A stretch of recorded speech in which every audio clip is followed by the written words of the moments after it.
दोस्तों, इससे पहले की वीडियो में हमने देखा कि चेस्ट पेन की या सीने में दर्द के क्या-क्या कॉजेज़ हो सकते हैं।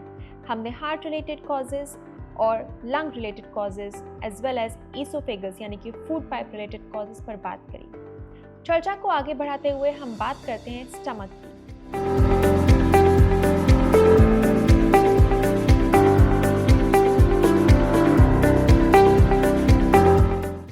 दोस्तों, पेट वैसे टेक्निकली तो एब्डोमेन में होता है या कि हमारे चेस्ट के नीचे होता है। लेकिन अगर पेट में इन्फ्लेमेशन हो, जिसे हम कहते हैं कि गैस्ट्राइटिस, या फिर गैस्ट्राइटिस के ज़्यादा बढ़ जाने पर जो एक पेट में अल्सर हो जाता है, उसका पेन भी हमें एकदम सीने में ही फील होता है और एकदम हार्ट अटैक को मिमिक कर सकता है। इसके कुछ साइंस ये होते हैं स्टमक अल्सर के कि खाना खाने के तुरंत बाद with in half an hour अगर आपको चेस्ट पेन हो रहा है और ये कुछ दिनों से ये सिलसिला चल रहा है, तो चांसेस हैं कि आपको गैस्ट्राइटिस हो चुकी है या फिर आपको अल्सर हो रहे हैं। अगर आपको प्रीवियस इन्फेक्शन हो चुका है पेट में एक पर्टिकुलर बैक्टीरिया का, जिसे एच पाइलोराई कहते हैं, तो ये बैक्टीरिया भी आपको प्रीडिस्पोज करता है एक गैस्ट्राइटिस के लिए और पेप्टिक अल्सर के लिए। तो इसके लिए भी पूरी जांच होनी चाहिए एक फिजिशियन से। अगर आपको ऐसी हिस्ट्री है या फिर स्पाइसी खाना या ऑयली खाना खाने के बाद आपको चेस्ट में डिस्कम्फर्ट होता है, तो आपको इसका पूरी तरीके से चेकअप कराना चाहिए। दोस्तों, इन ऑर्गन्स के अलावा हमारे चेस्ट में रिब्स होती हैं, यानी कि बोन्स होती हैं जो इन सारे ऑर्गन्स को प्रोटेक्ट कर सकती हैं। रिब्स में कोई भी ट्रॉमा होना या आपको ज़ोर से धक्का लग गया, तो उससे माइक्रो फ्रैक्चर भी हो सकता है, जिससे कि बहुत डिस्कम्फर्ट हो सकता है। एक दूसरी चीज़ होती है कोस्टोकॉन्ड्राइटिस करके, वो भी एक सॉफ्ट टिश्यू का इन्फ्लेमेशन है।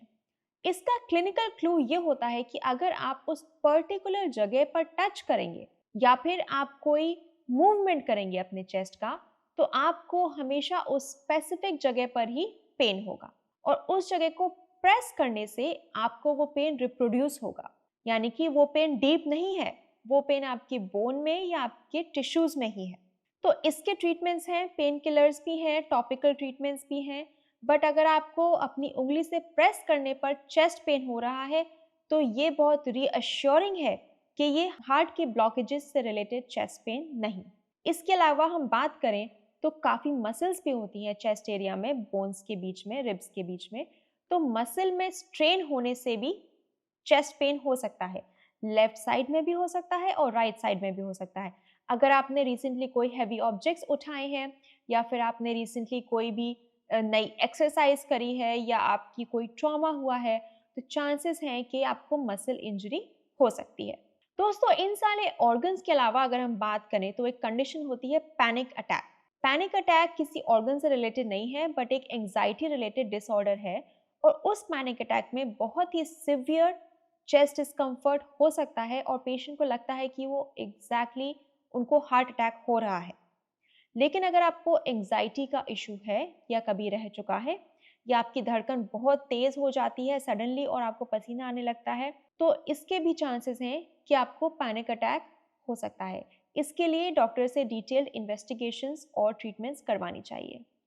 Thank you, friends. It was a pleasure to review causes of chest pain and why you are having chest pain. आपको सीने में दर्द क्यों हो रहा है?